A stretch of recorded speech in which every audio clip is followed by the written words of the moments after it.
último partido de la temporada y lo afrontamos con la tranquilidad de haber conseguido el objetivo de salvarnos. Un partido para disfrutar y para seguir compitiendo, para seguir consiguiendo nuestros objetivos a largo plazo.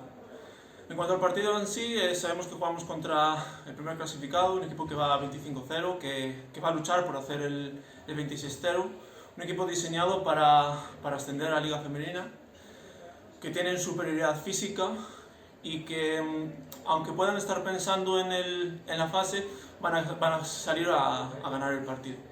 Un equipo que juega muy lejos del aro, que todas las jugadoras pueden tirar de tres, un equipo que en defensa defiende las situaciones de bloqueo directo muy agresivo, 2 contra 1 en toda pista. Un partido difícil, pero que vamos a intentar competir y que vamos a intentar ganar.